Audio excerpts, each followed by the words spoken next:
말씀 가지고 창조는 신화인가 사실인가라는 주제로 잠시 하나님 말씀 은혜 나누겠습니다. 우리가 무엇을 배울 때 어느 순간이 되면 그 배움에 대해 눈이 뜨이는 순간이 있습니다. 생명이 살아나는 순간, 생장점이 될 수도 있겠는데요. 제가 기타를 배울 때에도 기타에 눈이 떠지는 그런 순간이 있었습니다. 어느 순간에 음악의 화음이 코드의 구조가 눈에 그냥 보이는 거예요. 느껴지는 거예요. 악보를 보지 않아도 코드가 느껴져요. 그 순간이 왔어요. 그냥 너무 신기했어요. 감이 오는 거예요. 악보가 없어도 기타를 칠 수 있는 거예요. 곡마다 코드가 흘러가는 그 형태가 보이는 거죠. 신기했습니다. 그걸 알고 난 후에 기타는 저에게 너무 재밌는 악기였습니다. 너무 쉬웠습니다. 기타를 칠 때마다 기쁨을 누렸습니다. 음악을 들을 때마다 저는 그래서 코드가 보입니다. 코드 이 구조가 보여요. 이처럼 모든 배움에는 눈이 떠지는 순간이 있습니다. 우리의 삶의 영적인 부분에도 눈이 떠지는 순간이 있어요. 그것을 알려주는 것, 우리의 영적인 눈을 뜨게 하는 것이 있는데 그것이 바로 하나님의 말씀, 성경입니다. 그래서 진리를 알게 될 때 우리는 기쁨을 누려요. 행복함을 누립니다. 그때 우리는 비로소 born again, 거듭남을 누리게 됩니다.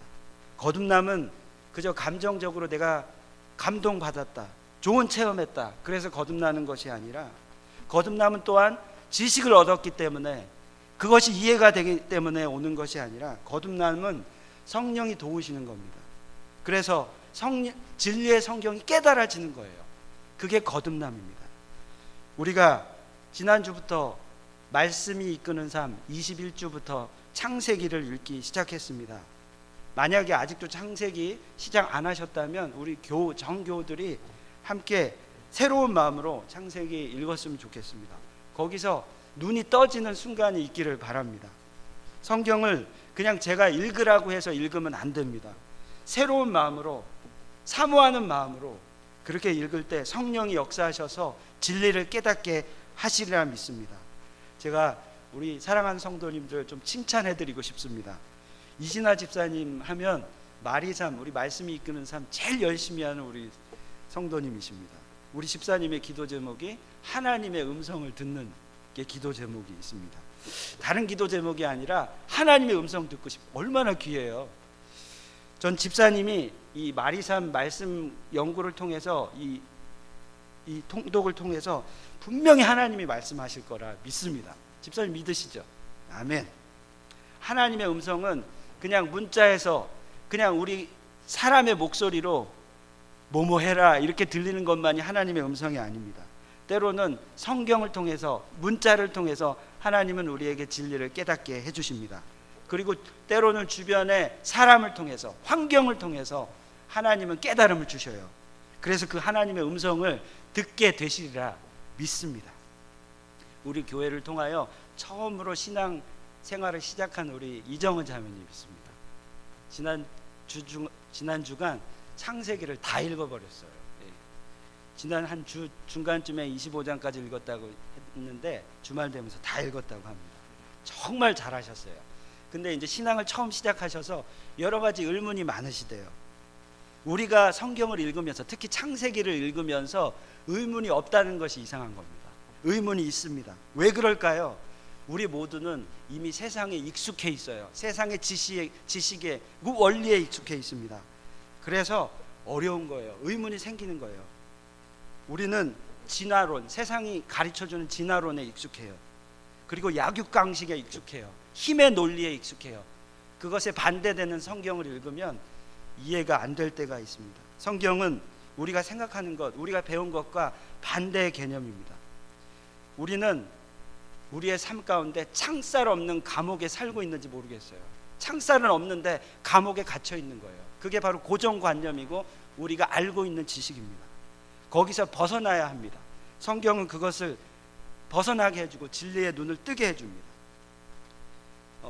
정은 자매님이 성경 읽으면서 하나님을 분명히 만나게 되실 거예요. 전 믿습니다. 종국에는 하나님 나라의 삶을 살아가게 되실 것이고 그것이 우리 정은 자매님으로부터 확장되리라 믿습니다. 지난주에 어떤 자매님 만났는데 정은 자매가 벌써 전도했대요. 어떻게 했는지 모르겠는데 전도했대요. 예, 너무 놀랐습니다. 지난 수요일에는 우리 박정남 성도님이 지난 수요일부터 성경을 읽기 시작했다고 제가 들었습니다. 그래서 제가 어제 우연히 만났는데 성경을 좀 읽으셨대요. 반가운 소식입니다.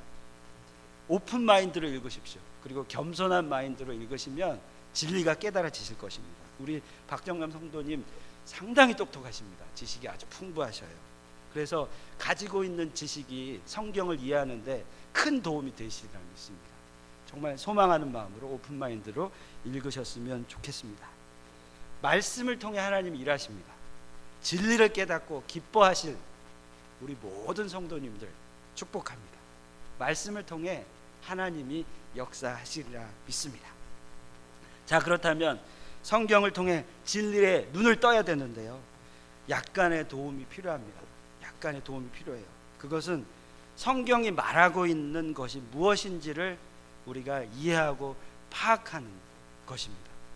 성경은 그냥 문자가 아니에요. 진리가 있습니다. 복음을 담고 있어요. 이 복음을 분명히 이해하기 위해서는 성경이 말하고 있는 것을 볼 수 있어야 됩니다.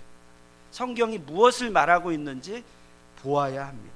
제가 이것을 좀 도와드리고자 몇 주간 저와 여러분 성경의 맥을 좀 잡아드리도록 하겠습니다.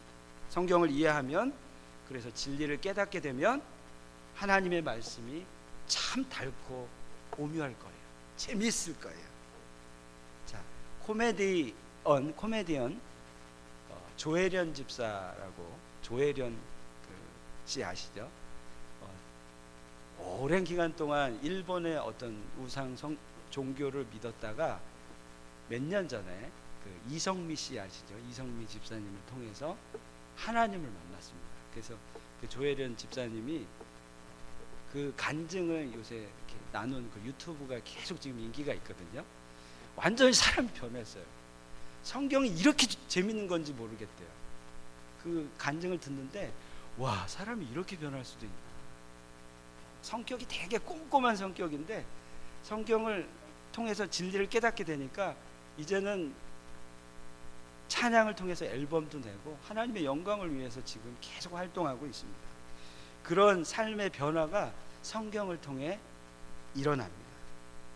자, 성경이 이야기하는 이 맥을 알고 성경을 보면 우리가 구약, 어려운 이 구약은 그저 율법서이고 신약만이 복음을 알려주고 있다라는 그 오해에서 우리는 해방될 것이에요. 다시 말씀드려, 구약은 성경 전체는 예수님에 대한 이야기인데요, 구약은 오실 메시아 예수 그리스도, 신약은 오신 예수 그리스도, 요한계시록, 마지막 요한계시록은 다시 오실 예수 그리스도, 이것을 이해하고 보게 될 것입니다. 예수님이 이야기하고 계신 하나님 나라, 이 하나님 나라에 대한 개념을 이해하게 되실 겁니다. 우리가 어디서 어떻게 왔는지, 왜 앞으로 무엇을 위해 살아야 하는지, 내 정체성과 삶의 목적을 발견하게 되실 것입니다. 자, 그럼 오늘부터 시작해서 성경의 맥, 창조부터 한번 살펴보겠습니다. 오늘 말씀, 우리가 창세기 1장을 읽었는데 창세기 1장 1절 말씀이 이렇습니다. 첫 장입니다. 태초에 하나님이 천지를 창조하시니라, 이렇게 성경은 시작하고 있습니다. 성경을 시작하는 첫 선언이 바로 창조에 대한 이야기입니다. 창조는 성경의 맥을 이해하는 첫 단추가 됩니다. 이 첫 맥은 창조의 이유, 우리를 창조하신 그 이유와 목적을 이해함으로 우리는 성경의 맥을 찾을 수 있습니다. 성경은요, 설득하는 그런 책이 아닙니다. 변증하는 책이 아니에요. 진리를 선포하는 책이 성경입니다. 성경은 이러이러해서 이런 원리로 이렇게 세상이 창조되었다라고 설득하지 않습니다. 그냥 진리를 선포합니다. 그래서 태초에 하나님이 천지를 창조하시니라, 이렇게 얘기합니다. 그래서 성경을 처음 읽으실 때 이게 무슨 말이야 도대체, 너무 거리가 있어. 그래서 책을 덮지 마시고 더욱 관심을 가지시고 진리를 강구하시는 저와 여러분 되었으면 좋겠습니다. 이 성경이 무엇을 말하고자 하는지를 궁금해하면서 성령께서 역사하시기를 기대하셨으면 좋겠습니다. 창세기 1장 1절은 하나님이 만물을 창조하셨다. 그래서 하나님은 창조자라고 말씀하고 계십니다. 사랑하는 여러분, 이걸 믿으십니까?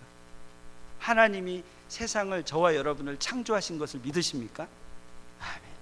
자, 우리는 이것부터 확실히 해야 돼요. 여기서부터 충돌이 일어나요. 이것을 믿지 않거나, 창조를 믿지 않거나, 모호하게 알거나 부분적으로 인정하고 이해한다면 우리의 신앙은 흔들릴 수밖에 없어요. 파운데이션이 약하기 때문이에요.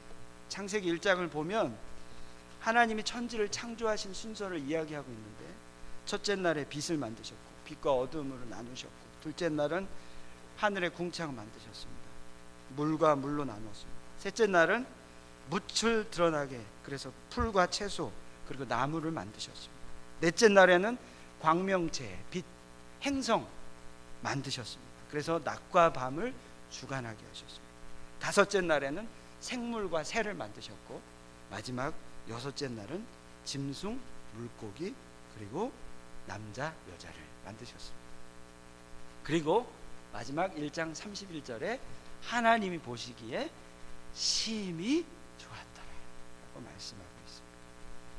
하나님이 세상을 창조하시고 좋았더라 하시다가 맨 마지막에 여섯째 날에는 심히 좋았더라 이렇게 얘기합니다. 왜 심이라는 단어가 맨 마지막에 붙었을까요? 생각해 보신 적 있나요? 심히 좋았더라. 중간중간에 하나님이 보시기에 좋았더라 이렇게 나오거든요. 그러다가 맨 마지막 절에는 심히 좋았더라. 인간을 만드시고 온 만물을 인간을 위해 만드시고 하나님은 그 완벽함에 심히 기뻐하신 겁니다. 저와 여러분을 만드시고 하나님은 말할 수 없는 감격 가운데 빠지셨습니다. 성경은 하나님이 만물을 창조하셨다 말합니다. 자, 이건 중요한 선언입니다. 우리가 창조를 부정하면 성경 자체는 그냥 신화에 불과합니다. 우리의 신앙을 시작하는 이 지점에서 창조를 믿어야 된다는 거죠. 부분적인 동의도 위험합니다. 그것은 일부는 동의하고 일부는 동의할 수 없다라는 건데, 그것은 일종의 타협입니다. 세상과 조금씩 친구하기 시작하고 그러면 하나님을 만나기 어렵습니다. 이 창조의 선언은 세상을 창조하신 신이 분명히 있다라고 우리에게 알려주고 있습니다. 우리는 그리고 창조물이다라는 겁니다. 다시 말해서 하나님은 주관자, 창조자이시고, 그래서 우리를 통치하시고 다스리고 계신다는 겁니다. 여기서 하나님 나라의 개념이 옵니다. 하나님 우리의 통치자이시기 때문에, 하나님이 왕되시기 때문에 하나님 나라의 개념이 오는 거죠. 자, 그럼 창조에 대해 제가 잠시 변증을 좀 해보겠습니다. 요즘 과학자들 사이에서 논란 거론되고 있는 것이 진화론 그리고 창조론입니다. 안타깝게도 저와 여러분 여기 계신 모든 분들은 일반적으로 다 진화론을 배워왔습니다. 그렇죠? 진화론은 당연한 것입니다. 우리가 배워왔기 때문에. 그래서 상식으로 받아들입니다. 그런데요, 상식을 그냥 상식선에서만 이해하고 고민하지 않으면 위험에 빠질 수 있습니다. 진화론은 우리에게는 상식이 되었습니다. 그렇기 때문에 창세기가 어려운 겁니다. 남들이 다 그렇다고 해요. 그렇기 때문에 나만 아니라고 얘기할 수 없어요. 이것을 바로 상황의 힘이라고 이야기하는데요, 진화론이 우리에게 상식이 됐기 때문에 의심이 없는 거예요. 그래서 창조론이 어려운 거죠. 진화론이 무엇이냐? 생물들이 우연히 자연적으로 생기게 되었다라고 보는 과학 이론입니다. 쉽게 얘기하면 이런 거예요.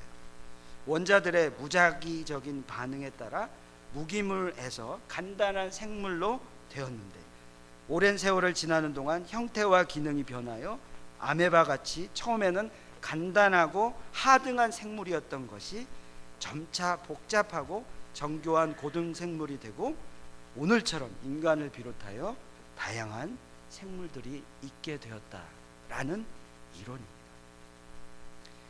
우리가 상식이기 때문에 이것은 설득력이 있어요. 논리적입니다. 그러나 문제가 있습니다. 창조과학회에 김명헌 교수라고 있는데요. 그가 이렇게 말합니다. 진화론을 증명하려면 중간 단계의 생물의 화석이 있어야 한다라는 겁니다.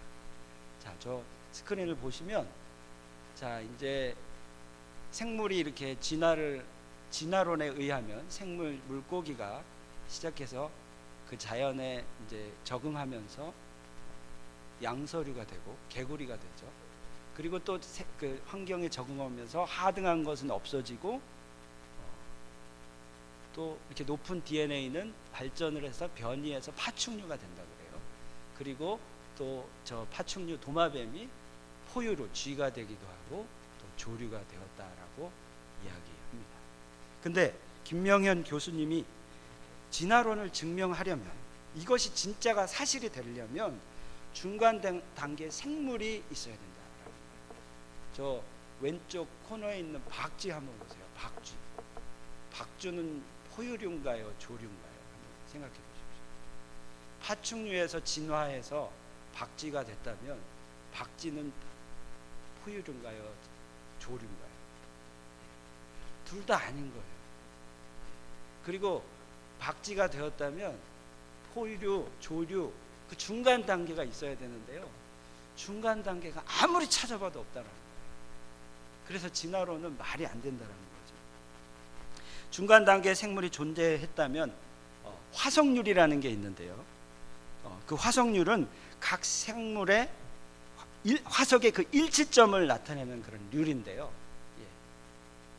발견한 그 화석을 연구해 보니까 중간 단계 화석이 없는 거예요. 그냥 다 박쥐나 쥐, 새 이런 것은 발견이 됐는데 중간에 변이된 그 화석이 없다라는 거예요. 그냥 그 화석 거의 일치율이 80%가 넘는다라는 거죠. 중간 단계가 없어요.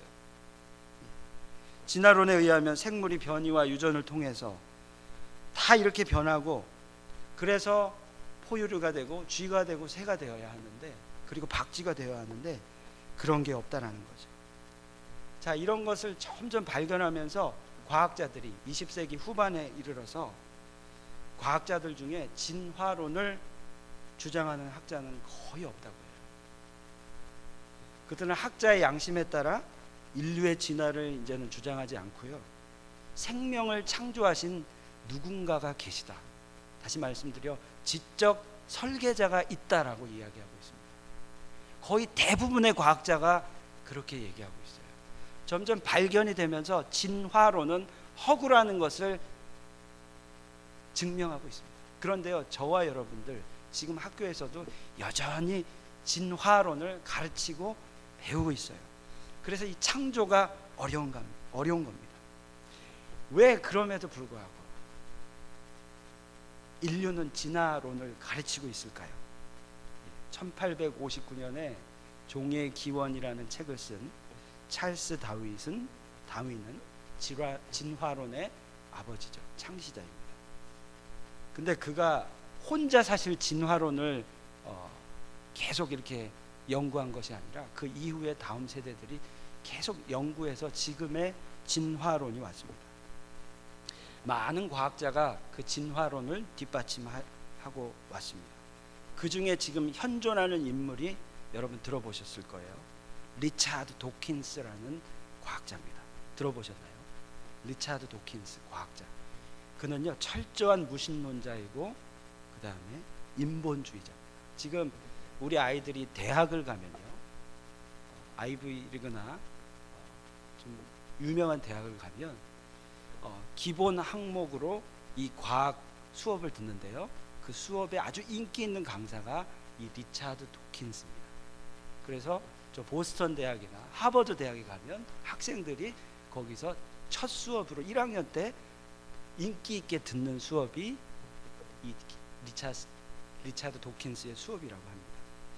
교회에서 창조를 배우다가 거기서 창조는 허구다, 진화가 사실이다, 이 교수는 오로지 창조에 대한 비판으로 대부분의 강의를 인도합니다. 그러니 교회에서 그 얘기를 어렴풋이 어설프게 듣다가 거기 가서 그 수업을 들면 다 동화되는 거예요. 다 교회를 떠나게 되는 거예요. 각 대학이 그 교수를 모실 수가 없어서 동영상으로 그 수업을 1학년 학생들을 대상으로 수업을 한다고 해요. 그래서 우리 아이들이요, 리차드 돈킨스를 상당히 좋아합니다. 왜냐하면 되게 자기가 배웠던 이야기를 하거든요. 교회에서 고리타분하게 들었던 창조 이야기가 아니라 논리적으로 이야기를 듣거든요. 그래서 우리 각 교회가 이 아이들이 대학을 가기 전에 창조에 대해서 분명히 가르쳐야 합니다. 그것을 알아야 해요. 그래서 그 이야기를 들었을 때 현혹되지 않습니다. 창조에 많은 증거가 있음에도 불구하고 그 일부의 과학자들이 그렇게 진화론을 주장하고 있어요. 그것을 사실화하고 있습니다. 이미 교육계에는 그것이 다 싹 잡고 있습니다. 사기에 가까운 인간이 원숭이라는 말에, 인간 진화론의 말에 우리는 현혹되어 있습니다. 진화 중간 단계가 아무리 찾아도 찾을 수 없는 상황인데도 근거 없는 그런 가설에, 그런 과학 이론에 우리가 넘어가고 있어요. 그래서 지금 현재 우주의 나이가 49억만 년 되었다라고 얘기해요. 왜냐하면 이 중간 단계가 있기 위해서는 수많은 반복을 통하여 생물이 변해야 되기 때문에 점점 우주의 나이가 늘어나고 있어요. 지구의 나이는 9억만 년 됐다고 합니다. 점점 늘어나고 있어요. 이 우주는 49억만 년. 이게 천문학적인 숫자인데 이것을 증명하기 위해서, 이것을 사실화하기 위해서 그렇게 진화론은 지금도 우리에게 이야기하고 있습니다. 그러면 진화론이 존재하는 이유는 무엇일까요? 자, 이 이유를 아는 것도 성경의 맥을 깨닫는 중요한 단초가 됩니다. 인류는 지금껏 살아오면서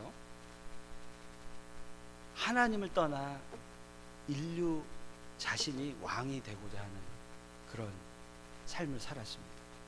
성경은 그래서 우리에게 알려주고 있는 것이 있어요. 창세기부터 쭉 시작해서 우리에게 알려주시는 것, 하나님 당신께서만 우리의 창조자, 왕이 되신다는 겁니다.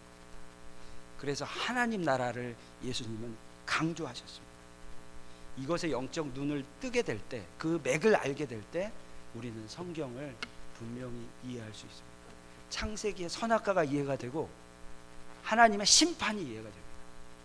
이것을 아는 저와 여러분이 되었으면 좋겠습니다. 현재 진화론이냐 창조론이냐 계속해서 논쟁을 거듭하고 있어요. 사실 이것은 영적으로 보면 많은 과학자들이 이미 진화론에서 떠났는데 그것을 주장하는 그 사람들의 영적인 상황을 보면 사실은 사단과의 싸움입니다. 인간이 왕인 거예요. 인간의 지혜가 맞다라는 겁니다. 이런 말도 있어요. 창조론은 반지성주의다. 지성을 왜 안 따르냐? 교회는, 기독교는 왜 지성을 거부하냐? 반지성이 아니라 그게 진짜 지성인 거죠. 자기들이 이야기하는 그 지성은 진화론이고요, 사람의 생각인 거고요. 그것을 우리가 알아야 된다는 거죠. 진화론은 사실이며 과학이다라고 우리에게 싸움을 걸어옵니다. 왜 우리가 이런 에너지를 쓰면서 낭비하고 있나? 바로 인간의 죄성 때문이에요. 하나님을 거부하고 싶은 거예요. 하나님을 인정하고 싶지 않은 거예요. 인간이 만물의 영장, 인간이 왕이라는 거예요. 그것을 계속 증명하고 그것을 지켜내기 위해서 지금도 싸우고 있는 거예요. 자, 이 하나님이 우리의 진정한 왕이다, 이 개념은 다음 주에 제가 더 자세하게 좀 나눠드리겠습니다. 우리가 성경을 제대로 이해하려면, 진리를 알려면 한 단계 한 단계 징검다리를 건너듯이 잘 걸어야 돼요. 중간에 우리가 징검다리 보면 중간에 그 돌이 없으면 우리는 그 징검다리를 건널 수가 없잖아요. 그러니까 한 단계 한 단계를 놓치지 마셔야 돼요. 그래서 여러분, 예배를 미스하지 마십시오. 놓치면 징검다리를 건널 수가 없어요. 목표를 향해 나아갈 수가 없습니다. 그래서 놓치지 말고 차근차근 성경의 맥을 찾아가셨으면 좋겠습니다. 창조에 대해서 계속 얘기하고 있습니다. 창조를 믿는 저와 여러분에게 하나님이 주신 축복이 무엇인가? 그것을 우리가 좀 살펴봤으면 좋겠습니다. 첫 번째는 창조를 믿는 자는 가치관이 변합니다. 가치관이 변해요. 자, 오늘 말씀 1장 28절을 보시면 하나님이 자기 형상 곧 하나님의 형상대로 사람을 창조하시되 남자와 여자를 창조하시고, 이렇게 얘기해요. 하나님은 저와 여러분을 창조하셨습니다. 그리고 인간이 홀로 있기가 보기 안 좋아서 남자를 창조하시고 남자를 통해 여자를 창조하셨습니다. 우리가 무엇을 진정으로 믿는다면 그 믿는 그것이 우리의 삶 속에 사실화되어야 합니다. 그죠? 그것이 우리가 창조를 믿는다면 그 창조에 대해서 우리가 그것을 사건화해야 됩니다. 우리의 삶에 그 창조가 실제 믿음이 되도록 믿음을 결부시켜야 된다는 거죠. 하나님이 우리를 창조하셨다라는 것을 어렴풋이 어설프게 믿게 되면 그것은 우리의 삶의 창조가 실제가 아니기 때문에 아무 유익이 없게 됩니다. 히브리서 4장 2절의 말씀 보면 그들과 같이 우리도 복음 전함을 받은 자이나 들은 바 그 말씀이 그들에게 유익하지 않은 것은 듣는 자가 믿음과 결부시키지 아니함이라. 창조를 우리의 삶에 실제화하지 않으면 그것은 창조가 실제되지 않기 때문에 창조의 그 유익이 우리에게 오지 않는다는 거예요. 창조를 사건화해야 합니다. 어떤 과학자는 크리스찬인데 영국 가운데 하나님이 진화를 사용하셨을 것이다, 이렇게 얘기하는 진보적인 과학자도 있습니다. 진화를 통해 순리대로 사용하셨을 거라는 거예요. 그런데 그거에 대한 사실은 하나님만이 아실 거예요. 요새 지금 기독교 학계에서 그게 또 부딪힙니다. 창조론이냐 아니면 진화를 사용한 창조냐, 이 두 가지가 부딪히는데요. 중요한 거는 우리가 세상의 가치관에 하나둘 타협하기 시작하면 결국 그 하나님은 안 계십니다. 창조는 더 이상 우리에게 유익이 되지 않습니다. 창조가 유익한 것은 하나님이 우리가 하나님의 자녀라는 유익입니다. 이건 놀라운 유익이에요. 하나님, 절대자 된 하나님이 우리의 아버지가 되신다는 거예요.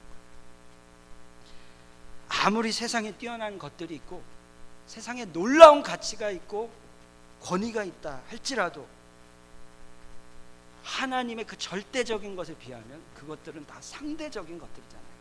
아무리 돈이 많고 권력이 많고 잘생겼고 모든 것 다 상대적인 것이잖아요. 아름답게 보이는 어떤 여인이 누가 볼 때는 못생긴 여인 될 수 있는 거잖아요. 상대적인 겁니다. 그런데 우리가 창조를 믿는다라는 것은 절대자인 하나님을 믿는다라는 거예요. 절대자가 계신데 우리의 삶에 상대적인 것이 뭐가 문제가 있겠냐라는 것이에요. 세상에서 좀 소유 못한다 한들 문제가 되지 않습니다. 왜냐하면 저와 여러분은 하나님이 우리의 창조자가 되시고 하나님이 되시기 때문이에요. 절대적인 그분이 우리와 함께 하신다라는 거예요. 가치관이 변한다라는 거죠. 상대적인 것이 나에게 영향을 줄 수 없어요. 세상의 것들이 나를 변화시키고 영향 줄 수 없어요. 우리는 이미 절대자의 그늘, 창조자의 그늘 안에 있기 때문입니다. 저와 여러분 모두 하나님의 작품입니다. 하나님 우리를 창조하신 그분은 절대자, 스스로 있는 I'm who I am, 절대자이십니다. 그래서 저와 여러분은 소중한 작품입니다. 우리 가치관이 흔들리지 말아야 된다는 거예요. 비교할 필요도 없습니다. 열등감에 빠질 필요도 없습니다. 우울증에 빠질 이유도 없습니다. 창조만 분명히 이해하고 믿는다면 우린 더 이상 문제가 되지 않습니다. 세상의 것을 소유하지 않더라도. 왜? 우리는 절대자의 자녀이기 때문에 그렇습니다. 자, 우리 옆에 분 한번 인사할까요? 당신은 소중한 사람입니다. 한번 인사하십시다. 당신은 소중한 사람입니다. 정말 그렇죠? 하나님이 저와 여러분을 창조하신 것을 믿으신다면, 절대자의 손을 통하여 우리가 창조되었다면 뭐가 문제겠어요? 소중한 사람입니다. 두 번째, 창조의 유익은요, 하나님이 우리를 사랑하신다는 거예요. 하나님은 우리를 그냥 아무 관심도 없이, 목적도 없이 우리를 만들지 않으셨어요. 당신의 형상대로 만드셨다. 인같이 이미지. 오늘 말씀에 보면 하나님이 자기 형상, 곧 하나님의 형상대로 사람을 창조하시되, 이렇게 기록합니다. 저와 여러분은 하나님의 형상과 같습니다. 이것은 하나님이 저와 여러분을 사랑하신다라는 증거가 됩니다. 우리는 하나님처럼 영이 있고 인격이 있고 육체가 있습니다. 영이 있고 인격이 있고 육체가 있어요. 영, 하나님은 영이시죠. 우리 또한 영이 있습니다. 그래서 하나님과 교통하게 됩니다. 우리는 하나님과 교제할 수 있어요. 하나님의 형상대로 창조되었기 때문입니다. 그런데요, 동물은 영이 없습니다. 동물은 영이 없어요. 영이 없어요. 하나님과 교제할 수 없습니다. 그리고 우리는요, 인격, 지정의를 가지고 있습니다. 하나님 또한 인격이 있으십니다. 사랑의 하나님, 인내하신 하나님, 오래 참는 하나님, 긍휼의 하나님. 우리 또한 인격이 있어요. 지성이 있습니다. 감정이 있어요. 표현할 수 있습니다. 지식이 있습니다. 그래서 과학을 통해서 하나님을 알아갈 수 있습니다. 양심이 있어요. 때로는 선의의 그 양심 때문에 하나님 앞에 회개하며 나올 수 있습니다. 동물은 인격이 있을까요? 동물도 인격이 있습니다. 우리 펫 키우신 분들 아실 것 같은데요. 우리 나갔다 들어오면 주인을 만난 그 기쁨 때문에 감격해서 막 달려와서 막 허그하고 막 그러잖아요. 그리고 음식을 줄 때 또 이렇게 좀 몸 관리하는 강아지는 먹다가 또 안 먹어요. 그죠? 그리고 막 혼을 내면 처음에는 말을 듣다가 막 짜증낼 때도 있어요. 그죠? 동물도 인격이 있습니다. 그리고 우리 사람은요, 육체가 있습니다. 육체가 있어요. 육체가 있기 때문에 이 세상을 살아가고 보고 느끼고 먹는 거죠. 육체가 있는 것도 축복입니다. 우리에게 육체가 없다면 우리가 어떻게 사람과 교제하고 대화할 수 있겠습니까? 이것도 축복입니다. 하나님 또한 육체가 있으십니다. 누구시죠? 육체로 이 땅에 오신 예수 그리스도. 예수 그리스도, 하나님은 육체를 가지셨습니다. 그런데 육체가 없는 하나님의 창조물이 있습니다. 천사는 우리 눈에 보이지 않습니다. 육체가 없어요. 천사가 아무리 능력이 많다 하더라도 육체가 없기 때문에 볼 수 없고, 육체가 없기 때문에 구원의 감격을 누릴 수가 없습니다. 천사도 구원의 감격은 우리 인간처럼 누릴 수 없는 존재가 천사입니다. 하나님은 저와 여러분을 사랑하셨기 때문에 만물을 다스리도록 하셨습니다. 사랑하시기 때문에 만물을 다스리도록 하셨어요. 오늘 말씀 28절에 보면 인간을 창조하시고 생육하고 번성하여 땅에 충만하라, 땅을 정복하라, 바다의 물고기와 하늘의 새와 땅에 움직이는 모든 생물을 다스리라 하셨습니다. 모든 것이 하나님의 작품인데, 모든 것을 창조하셨는데 그 모든 것이 인간을 위해서 창조하신 거예요. 그래서 완벽하게 창조가 끝나고 나서 심히 좋으셨더라라고 말씀하고 있는 거죠. 이 만물의 주인공은 그래서 인간입니다. 이것은 곧 사랑의 증거입니다. 그래서 자연의 음식은 우리를 다 치료합니다. 우리 여러 가지 지금은 GMO다 뭐 여러 가지 유전자 변이를 통해서 음식을 먹어서 인간이 문제가 된다고 하는데요. 사실 자연 치료법이 최고의 약이고 치료법이라고 얘기하잖아요. 우리는 자연에서 육체를 회복하고 치유받을 수 있습니다. 하나님이 우리를 위하여 만드신 선물입니다. 그래서 이 자연을 함부로 하는 것도 죄입니다. 함부로 한다, 그것을 오염시킨다라는 것은 하나님의 우리 사랑에 대한 배신이죠. 그래서 잘 가꾸어야 되는 것도 우리의 책임입니다. 그렇지 않으면 인간이 피해를 입게 되는 거죠. 지금 아주 바다에 플라스틱이 아주 심각하다라는 이야기를 많이 듣잖아요. 잘 가꿔야 됩니다. 잘 관리할 줄 알아야 돼. 자, 창조의 유익 마지막은요. 나도 소중하고 다른 이들도 소중하다라는 겁니다. 나뿐만 아니라 다른 이들도 하나님께서 사랑하셔서 하나님의 형상대로 만드셨다라는 거예요. 그러니까 나도 사랑하시고 우리 지체들도 하나님은 사랑하신다는 거죠. 그래서 존귀한 자들이고요. 그래서 예수님이 내가 너희를 사랑한 것 같이 너희도 서로 사랑하게 되는 것이죠. 이웃 사랑이 필요한 겁니다. 남들도 중요합니다. 그렇기 때문에 나만 잘났다고 교만하면 안 되고 차별하지 말아야 하고 그리고 지체들을 존경해야 되고 존중해야 되고 나보다 남을 더 낮게 여겨야 되는 거죠. 남을 판단하는 나는 절대적인 자라고 교만한다면 그것은 창조의 그 뜻을 거스르는 겁니다. 오늘 말씀을 마무리하겠습니다. 오늘 성경을 이해하는 맥을 몇 주 동안 나눠드리겠다고 했는데 첫 번째로 창조에 대해서 나누었습니다. 창조는 우리 신앙의 시작이며 단초이며 중요한 맥이 됩니다. 창조는 진리입니다. 사실입니다. 이것을 믿으시는 저와 여러분 되었으면 좋겠습니다.